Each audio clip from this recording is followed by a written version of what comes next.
I mean, the most exciting thing for a world premiere is that it hasn't been done. When I first started working with James on this opera, there was this question of how do you infuse ancient Greece into the Victorian era and then build this world. As designers, as our whole team, we're looking at how do we create a world on stage that feels like a dream. Inside of your dreams, things that in our real life wouldn't make sense, things that would seem maybe intangible or incongruous, that wouldn't really line up, in dream space, those things always work.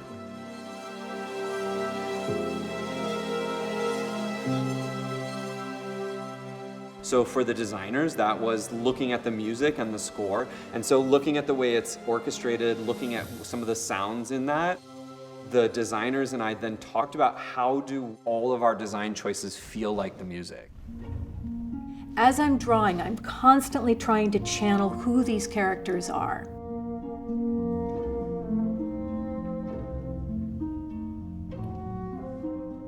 And then the greatest joy is once the silhouette is created and that the director is like, yes, this is working. I can see this moving in the wind, or it makes them larger than life.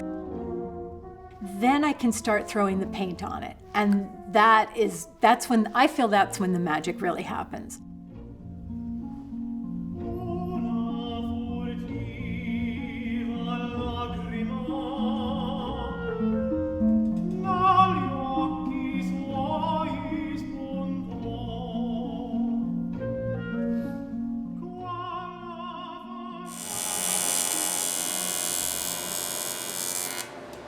We started at the very beginning thinking of ways to incorporate color and light and shadow as actual narrative arcs in the piece, that light tells a story, that you could watch the entire production on mute and not hear any of the music and light would still tell you a story. Light still gives you information.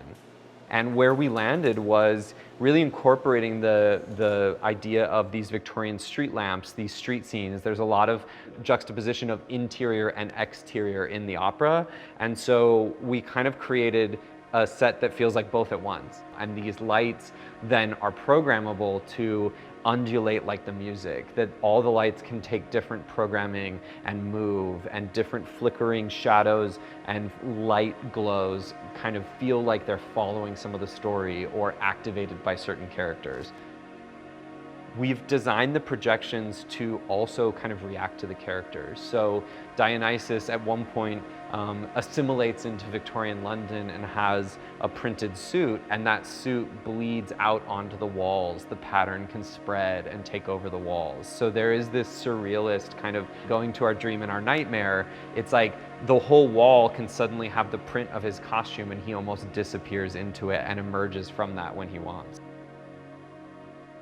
We wanted to create something that felt like it was always shifting, you know, that we should never feel like we know exactly what to expect.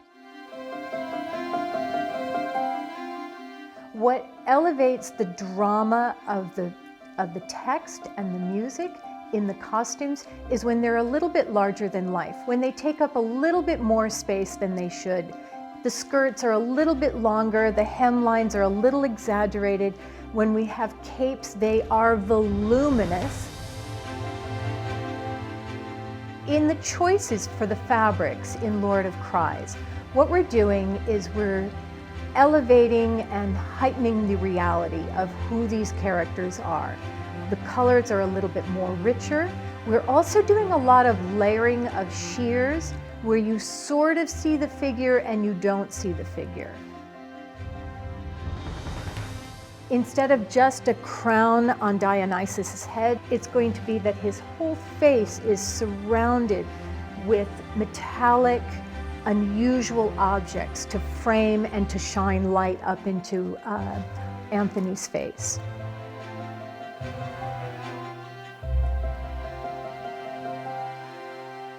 Opera is so special to me because it's a platform that I feel like I'm embraced as an artist or as a painter, and I get to paint the costumes on stage.